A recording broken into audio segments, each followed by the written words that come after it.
You are now listening to the Molten Fantasy Sports Podcast.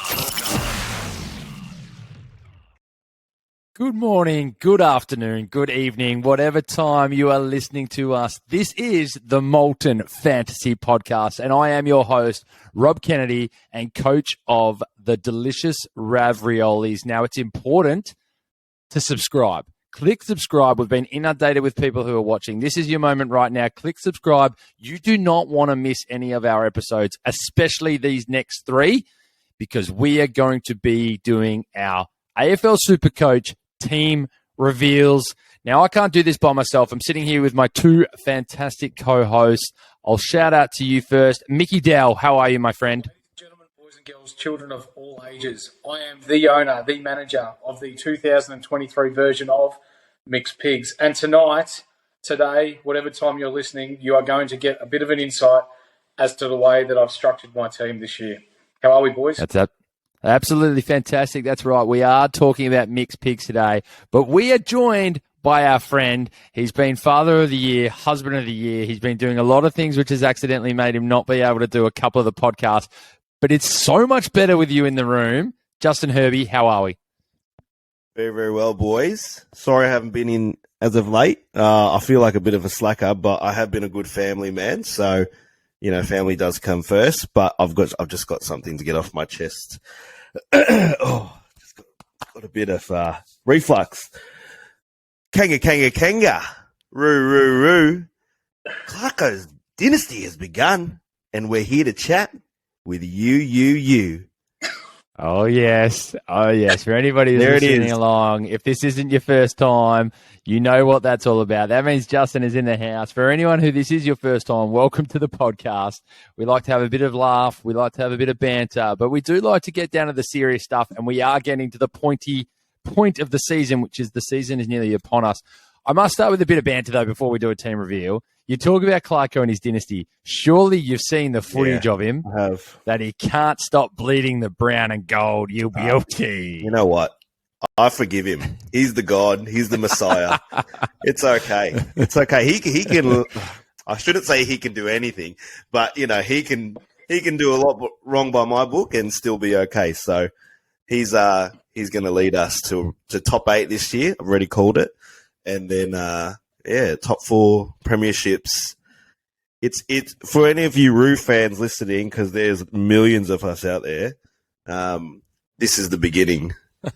This is just the beginning. If you're counting the cats and dogs, I still don't reckon you get to 1 million. But anyways, we push on. We soldier through. That's 2 outrageous comments, by the way. Justin, I don't know. I'm sure you've listened along to our podcast. Mick Dell quoted that West Coast are finishing in the top 8. We've got Justin now saying the Kangas are going to finish in the top 8. My bank account and my, my bets, my bolter bets are going to be actually going through the roof if you guys keep these statements up. You should be wearing your Bulls Caruso jersey because we have talked about that. Absolutely. Anyways, we are going to try some different technology for those listening to us on Spotify and all those things. Unfortunately, you won't be able to see it, but to anybody watching us on YouTube, we are going to pop up Micky Dell's Mick's Pigs teams. So I'm going to share his screen, and we're going to allow Micky Dell to dive in. He's going to start to go through his lines for us, and then me and Justin get to critique, which is the nice, fun, and easy part. So let's have a little look here, and I'm going to throw straight over to you, Micky Dell. Cool. So, as you may have heard, ladies and gentlemen, we've been going a bit in depth as to who we believe this year, who are good pods, who are locks, who are people to stay away from. And with my backline here, I've gone a little bit lighter for the people that are watching on YouTube. So, if you can remember back to the first episode, I've had Tommy Stewart in since day one. Just a good key back, smart footballer, plays off his man a little bit, gets those intercept touches. We've got Nick Dacos at D2, having a ripping pre-season at the moment. You watch highlights of him running through the midfield, drilling goals from 60 on the run. Him alongside Tommy Mitchell, who we'll get to later. I think they're the 1 and 2 punch out of the guts for Collingwood this year, with Penderbury going for back flank.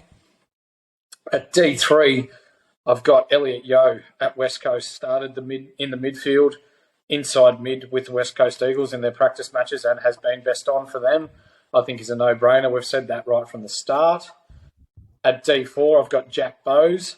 Now, we're not going to reveal who our insiders are as to the places that we're getting the information from, but with Jack, I have very strong word that he's been training with the midfield group and will line up in the midfield for their practice matches, and he's almost a lock for round one.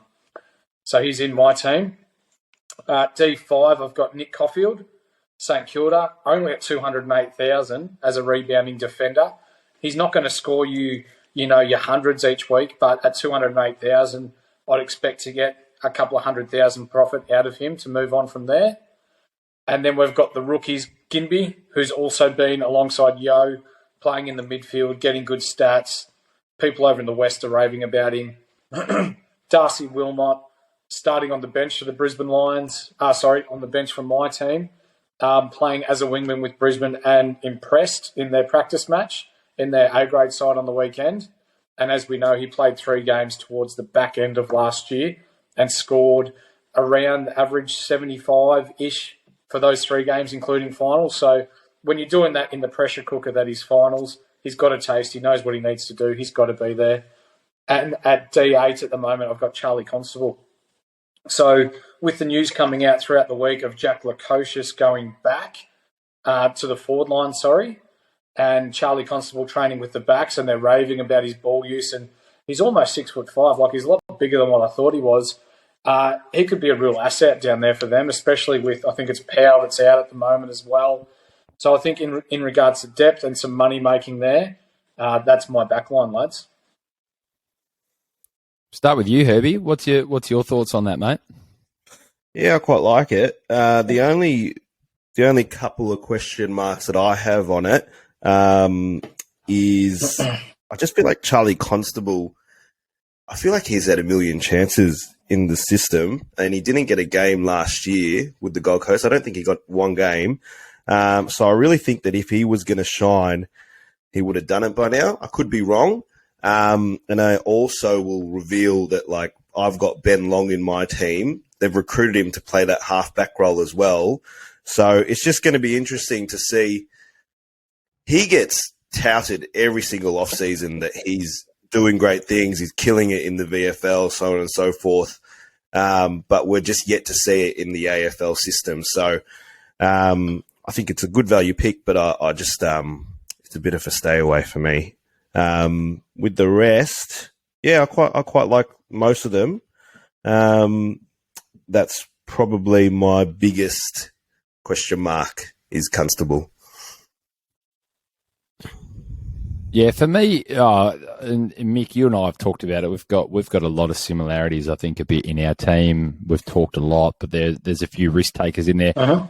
I can see what you've done, and there's a lot of talk out there from players and different coaches out there who are doing. There's so many offers when it comes to mid-price maniacs or quality rookies in the back line that people are taking that sort of price there and stacking the midfield at the moment. So I can sort of see exactly what you're doing. Talk me through Caulfield. He's definitely rised in the number of percentage of ownership and things like that, sitting at the price he was. I know you talked about him and harped on him a little bit there. He did have a full season. His price is low because he didn't play last year. He had a full season the year before. That's right. He had a great 117 to finish that year. There wasn't much else in there. He actually dropped from 425 down to something in the mid threes or low in that season. So is this a quick in, quick out, or what are you sort of expecting from him? I like that you brought that up. So, like, he was hovering at around 425, 430,000 as like he was averaging about 85 to 90, I think it was. That's still going to make me 250,000 here if I sell him on. So with Ben Long going, it's supposedly between Caulfield and is it Nizaya Malera Wanganeen, I think his surname is at St Kilda. Yep. And Hunter Clark. So they're the 3 that they're looking at to be able to run the ball out of defence. Nick Caulfield's got the runs on the board when it comes to doing it. Just unfortunately last year went down with injury. So with the preseason that he's had and the hype that you hear and what they want to do with him, and back under Rossi Lyon, we know Ross likes to stack the back line and get some run and drive off his halfback line. So yeah, for me, I think it's quite a nice pick there, especially at that price. And for the viewers that were able to see the team that popped up, You can see that I haven't spent a lot on my back line, but yet I've potentially got 6 to 7 players, potentially all 8, that could be playing midfield at some stage. Yeah, no, beautiful. Yeah, no, so Caulfield averaged, the year that he did play the full season, Caulfield averaged 63.2. He did drop by 93.8K. But again, as you said, at that price, he's still going to rise. So I guess you've got him to see where he sits in round 1 and what role he's going to play. So looks good. We soldier on. We share the screen and we'll open up the midfielders now and talk us through the midfielders. Beauty. So to start off with, Clayton Oliver. So we've spoken about him before. I think he's a big chance to go over 700 this year. And as the viewers on YouTube can see, and for those that are listening on Spotify, Apple Store, and what have you, audiobooks as well, as we've found out recently, you've got to have keepers in right from the start. So these are the players that, regardless of how much money they might lose, they're sticking with you for the year. For me, Oliver's that lock. 699, I believe he might go over 700. He might drop back down a little bit. But for the way that he plays, he's always there and thereabouts with going large or that consistent 100, 120 anyway. Next, I've got at M2, Jack Steele. A little bit injury-riddled last year, dropped a fair bit in price before getting back up just over 600,000 before the end of the year. This is the Ross Lyon player, isn't it? Just tough inside, loves it, scores well. He's the spiritual leader of the club. And not just that, he does score well. So he's another one of my locks. My M3, Tommy Green.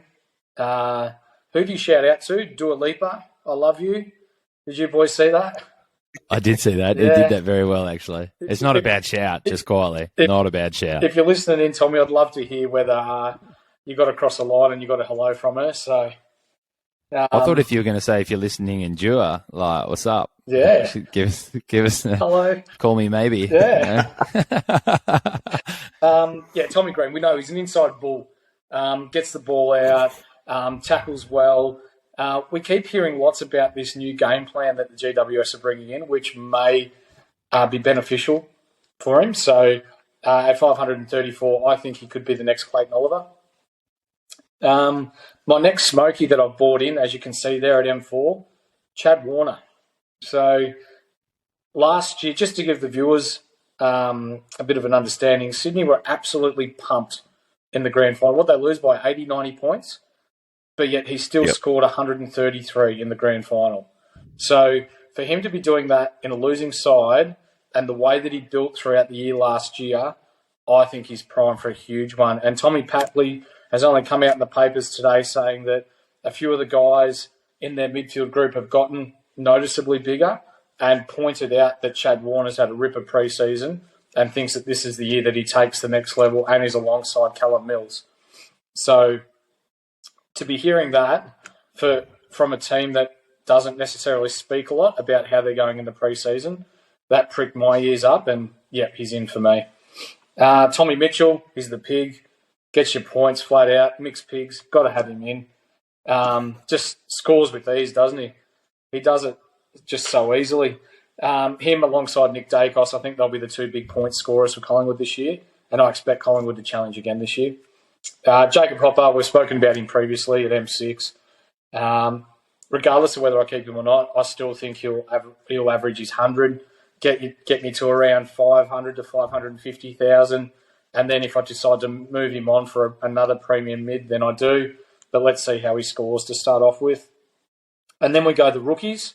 So Will Ashcroft, just domination. This is one of the better number one picks in the last 10 years. Uses the ball well, finds it with ease, runs both ways. They're raving about him from everything I see. So I doubt he'll be a keeper, given that they've got the Dunkleys, the Neils, these sorts of players at the Brisbane Lions. But this is where we're talking about people or players making us generating that decent cash for us. At M6, Will Phillips, one of your boys, Herbie. I'm not sure whether this bloke will be able to lift a 7-11, but he's put on some size, hasn't he? Like, you look at him in the papers and he just looks ripped. Yeah, I don't know what they're feeding the boys down at Arden Street, but they're all looking massive. Tommy Powell could probably lift the 7-Eleven for about 3 seconds, not LDU like. But Tommy Powell is looking massive. He's looking absolutely massive. Looking like a prime Ben Cousins. Yeah, look how that turned out. So I'll take it, Tommy. I'll If you want to take give it. me that. So, as we can see for our viewers on my bench, there's Joey Richards from Collingwood, 117k, from Wangaratta, mature age, played well up there in that league. He's moved down to Collingwood, played in their back line and was a standout from all reports over the weekend, and is likely to play in round one. Campbell Chesser, there's the little red mark next to his name. He does have a little bit of an ankle injury, but did play on the weekend. And from, was it Shannon Hearn and Luke Shuey, they've both said that he played quite well for 2 quarters on the wing. Is that right, Robbie? You'd know more about that? Yeah, no, they've said good things. It's always nice, and that's coming from 2 pretty good sources there. Yeah. And then to finish that off, lads, I've got Oscar Baker. So from Melbourne into the Western Bulldogs engine room. They're playing him on a wing. I watched a bit of footage a couple of days ago where they've mic'd him up at training, and they absolutely love him. They some good footage, wasn't it? And Yeah. it definitely perked my ears up to see that, because I think if someone's getting mic'd up, they're feeling pretty relaxed where they are as well. Spot on. Which is he taking Lockie Hunter's wing? Is that kind of that your take? Yep. From what we've heard, yes, that's exactly what's going to happen. And I'll put it to you, boys, you don't mic up a player if they're not in with a chance of playing or being a solid contributor to your side. Yeah. No, 100%. I agree, 100%. 100%. Yeah. It definitely, as I said, definitely perked my ears up when I saw he was the mic'd up player. He had a good banter too. I enjoyed it, actually. So there it is, boys. Mixed Pigs midfield. As we can see, I've gone quite heavy in regards to money spent. Not many over-the-top premium midfielders, but I believe when we're talking about Steele, Warner, Mitchell, Green, by the end of the year, if 5 of them turn out to be uber premiums, then I'll be absolutely stoked. Yeah, I like it. I like the team. The only question mark that I had, because I had you down with Bont in that M4 position. So, but just looking at it, I mean, you are saving about 100K going to Chad Warner. So what are your thoughts on Warner, just his development? Do you think he could hit that? Do you think he'll hit the mark that LDU will hit this year and get to 700K? That's what I'm asking you?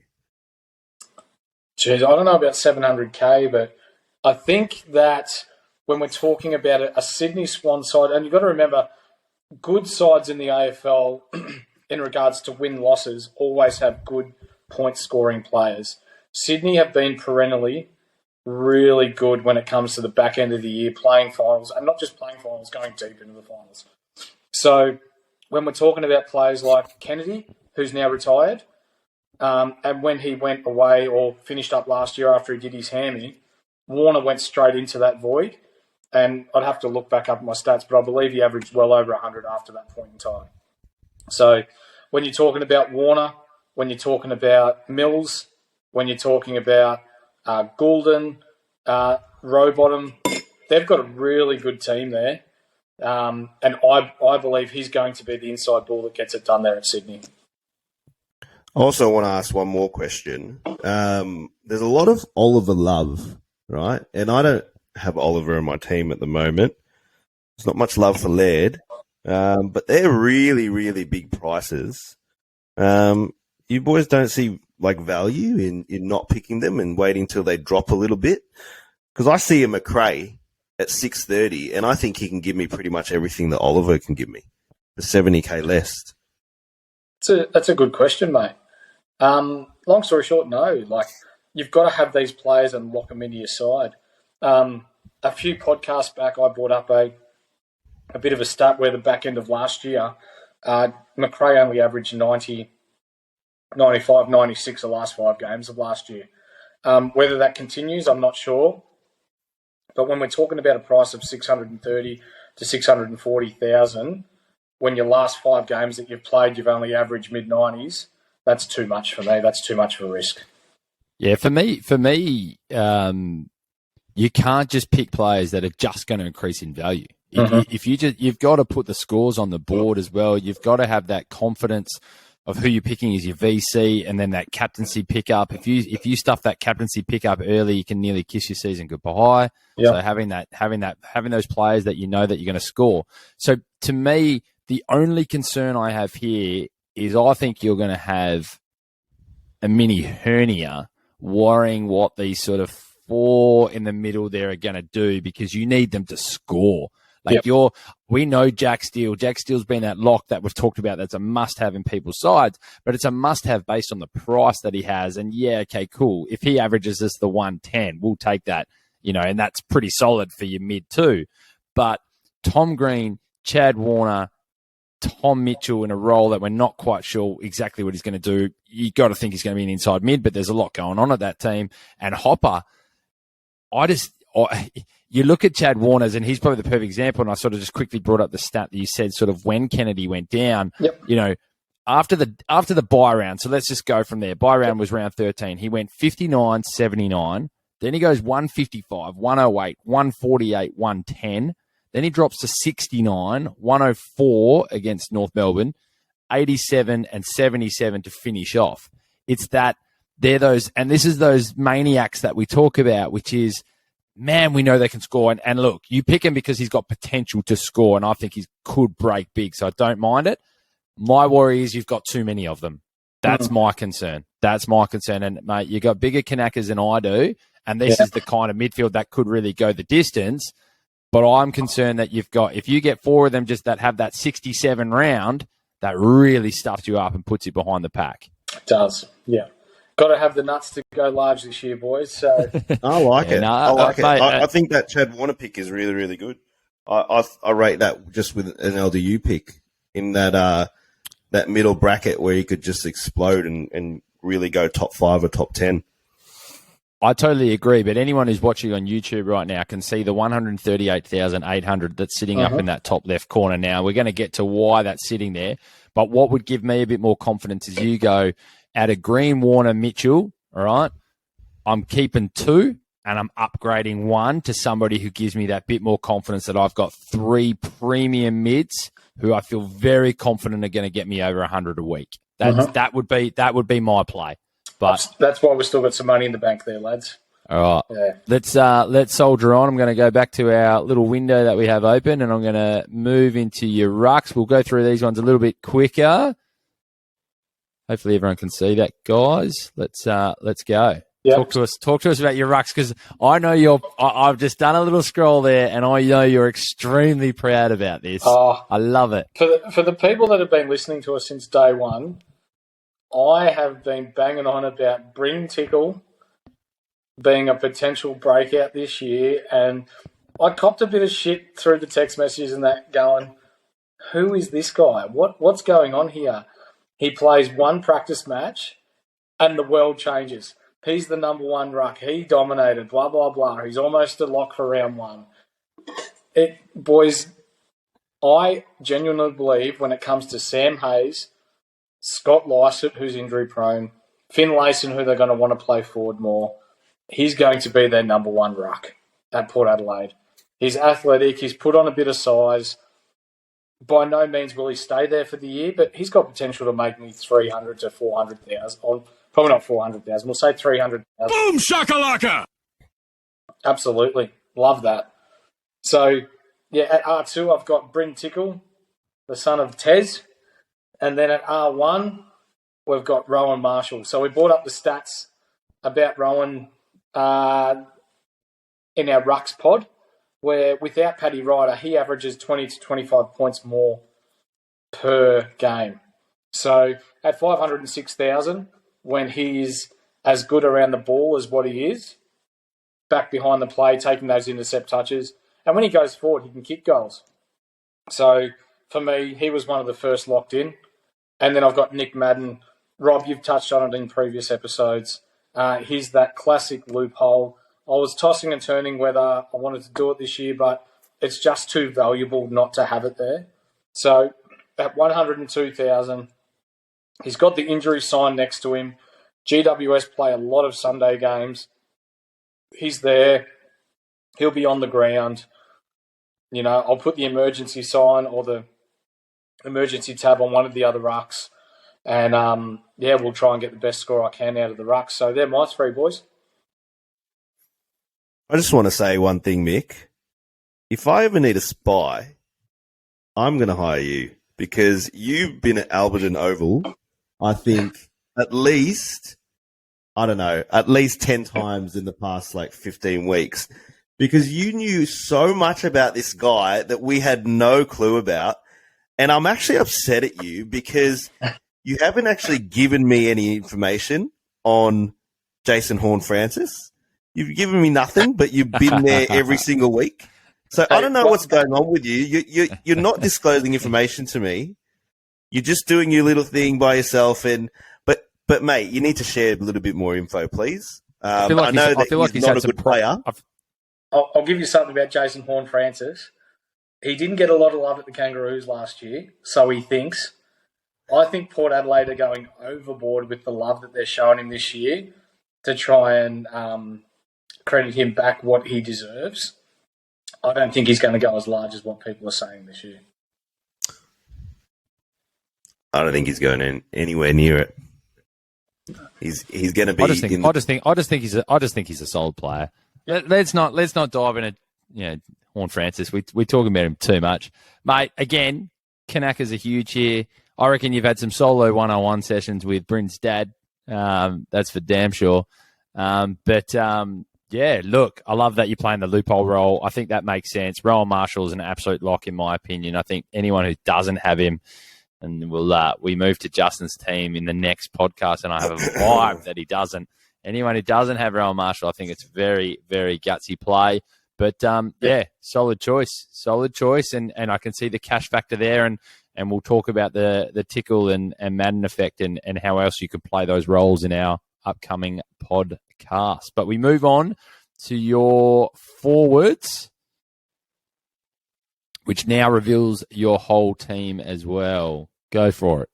Cool. So at F1, I've got Josh Dunkley, the most popular pick in Supercoach so far this year. Goes without saying. Scores well. Inside bull. And I was like, why are you so obsessed with me? I am obsessed with him, yes. And for one of my mates that's listening in, Dave Waddell, local sale bloke, congratulations, mate, on the pregnancy. Very excited for you, brother. We did play together with Josh at Sale, and he was a superstar back then as a 16-year-old. You got to have him in. Just a ripper bloke. Connor Rozee, F2. Again, rave reviews. Going through the midfield. He's their Rolls Royce now. You've got Ollie Wines that's going to do everything in and under. This guy, he'll do a little bit, but real flashy on the outside. Nice polish, scores well. He's in for me. I know people are a bit off him, but he's as good as done for me. F3, I've got your boy Robbie, Timmy Taranto. About time. I had to bring him in. You listen and you read, and as you boys know, I like to do my research and stats and everything. But when he gets as much of the ball as he does, he only needs to clean up his possession count or possession usage by 5 to 10%, and he's going to be scoring 120s, 125s with ease. And as a forward line player, with Rozee and Dunkley, that's top three material right there. So for those of you watching on YouTube and for the ones that are listening in on Spotify, Apple Music, or wherever it is, whichever platform you're listening in on, I'm using a bit of money in my forward line here too, but I think it's money well spent.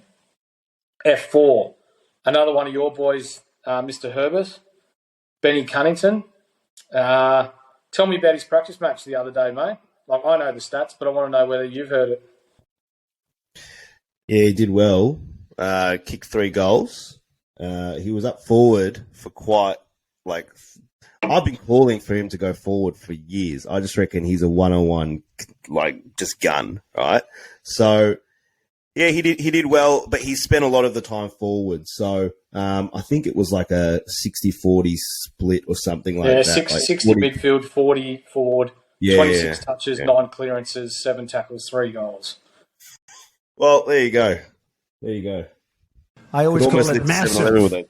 Sometimes they say huge.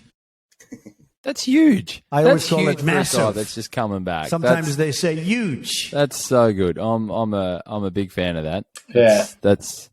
And I reckon they're just doing the 60-40. He's going to play in the midfield. He has to. Yep. That's where they need him to For be. sure. Yep. At F5, lads, I've got to pack up on go with my knackers here and Marcus Winhager. I'm still calling it. I still believe that this bloke is going to average more than Dusty Martin this year. We saw with the disposal numbers and the jobs that he did towards the back end of last year, and with the pre-season he's had, his training with the midfield group, he looks fit. He's been winning time trials down there at St Kilda. He's primed for a huge year. So as a midfield player, he's in my forward line. And then the last three, Toby McLean, we know he scored well in the past. Coming back from an ACL, he scored well at the back end of last year. I think he got an almost 100 or something. So, yeah, at 178, if he's going to pump out 90s to 100s, that's bulk coin to be made, ladies and gentlemen. On my bench, I've got Drury as my really cheap rover at 102,000. I don't think you can go wrong. You'd know more about him, Justin, but apparently he's actually firming for a round one debut. Is that right?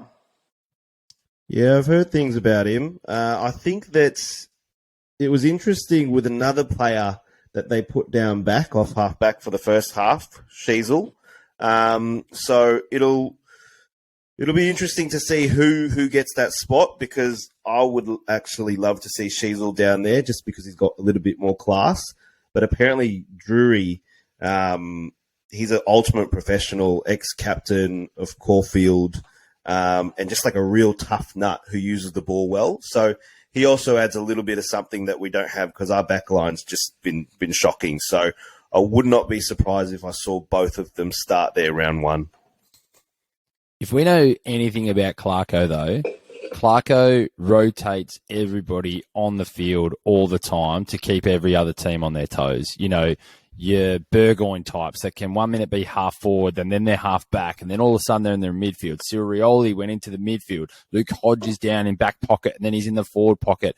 He does the throw around to really throw people off in their structures, because, mate, everything I'm hearing about Sheasel's just meant to be all class in that forward line. He's meant to be a natural born forward, but obviously Clarko's just getting him ready, have that ability to switch him around if he goes down and back, and just can do a bit of a job. So I wouldn't be thrown off for anyone who's sort of looking at where they're playing in those practice matches. Be prepared. They're all going to move around the ground, because that's just how Clarko operates. He's going to shift people everywhere. That's right. Well, Drury is a small forward. So he is a small forward. Yeah. So he kicked bags last year, right? So that's what he's come in as, a small forward. And literally the first day that he got to the club, they said, you're going down back. So you can lock him down back. He's been told, and he's done interviews that he's said he's going to be that focal point down back when he gets the chance. And that's why I kind of like him over Sheasel. I kind of prefer my players to be down back, getting the footy. Yeah. No offense, I don't see North Melbourne finishing in the top 8. I think the footy will be down there a little bit, but that's not having a dig. That's just saying facts, in my opinion. That's an interesting sentence, facts in my opinion. But anyway, it's facts in my head. But yeah, no, I love a player that goes down back and can get the footy and then be efficient as they come out, get those rebounds outside 50. So, mate, I think this forward line, I think something we're going to see a lot. I think we're going to see a lot of similar forward lines. I think as in just across the board. As we talked about, 4 of the most owned players are like forwards. The Dunkley, Rosie, Taranto, Canelio, I think they're in kind of like the top 10 owned players right now. Cunnington's starting to really rise up. since you've mentioned Winhager, I'm going to put it straight on you, mate. You're the reason he's risen up in the percentages as well. McLean, I think, is definitely one of the most owned players as well in the competition. So make sure you spend your money in this forward line, because I don't think there's too much else to wave at. And if anyone goes back and has a listen to our PODs for the forwards, there really weren't many that we could pull out other than your Winhager, which started to now rise to the point that he's nearly pushing out of the POD 8 percentile that we talked about. So, mate, I've got no issue with this forward line. I've got one more for me, it's the Rosie versus Canelio is the interesting battle. That's what I was going to say too. I've got one more for you, lads. As you can see, just sitting on the bench there is Filippo. So last year, I'm going to run through his scores in the sample under 18s. Okay, 141, 144, 147, 156, 157. 166, 175, 178, 180, 215, 261. They were his Supercoach scores last year. 1, 2, 3, 4, 5, 6, 7, 8, 9, 10, 11 out of the 17 games he played. Mate, the one thing everybody said about this bloke is that he knows how to score, and he knows how to score quickly. So the other thing that people are saying is, don't be fearful if he even sort of plays that sub sort of role a bit to just start with. Just take it for what it is, because even if he gets given a short dosage of footy, he'll get on and get you the 30 or 40 to start with, which is enough at his price. So, yeah, that's huge numbers. I was really off him at the start. I'm not going to lie. I watched the drafts. He's a big point of difference, so he's really highly touted, and he's got really, really good size and skill. I just thought he'd take a few years to develop. Like, his game would take a few years to develop. He's a really, really skinny kid, and I think that with his body and frame, I wanted to see him kind of fill out a little bit more, like a Cripps or something like that. So I was expecting him to fall off. And then I heard Ross Lyon speak last week saying he's the best prospect he's ever seen. And then all my words just went out the door, and I had to I had to get him in my team, to be honest. And we talked about Ross. And how he sort of picks his 25. Look, I really hope Ross is probably one of the most articulate people I've ever listened to. I think he's highly educated, knows exactly what he's doing. And to that credit, what everyone's so big on just jumping on Ross to say, oh, he's just going to play his style of footy again. He's going to develop his game. He's gone from being a coach, and a successful one, a very successful one, to working in the media where you're still watching and talking footy and seeing how the game's developing and changing, to now stepping in that role. You don't come back to coaching unless you want to be successful again. So he knows he's going to have to develop his coaching style. And that's showing that he's now getting behind some of these young players and really encouraging them to succeed, which is great to see.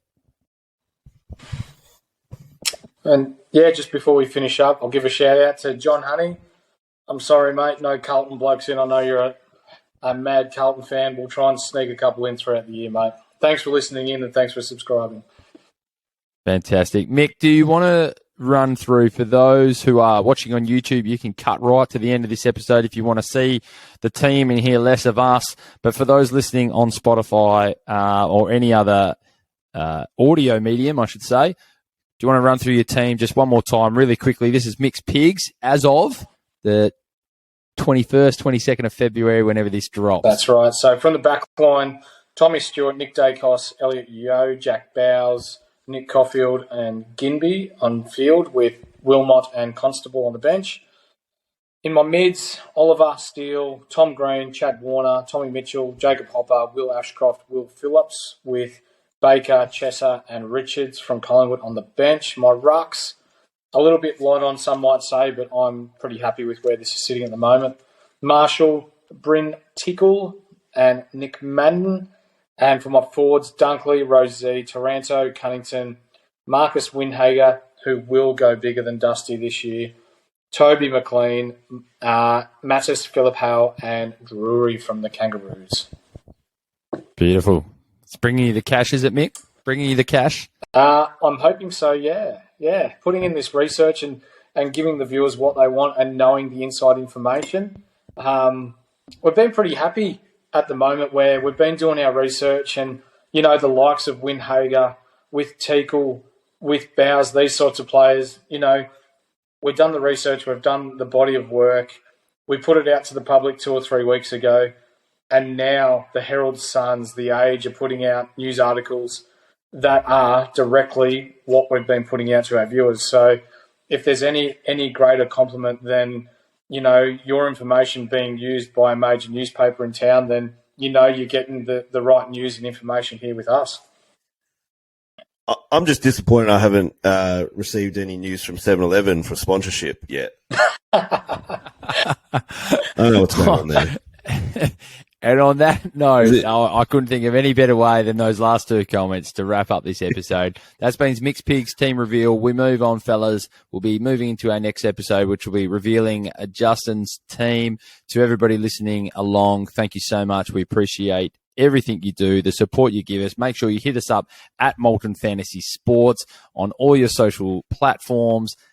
We can't thank you enough for all the support we've been getting. This has been another episode of the Molten Fantasy Sport Podcast. Until next time, peace out. See ya.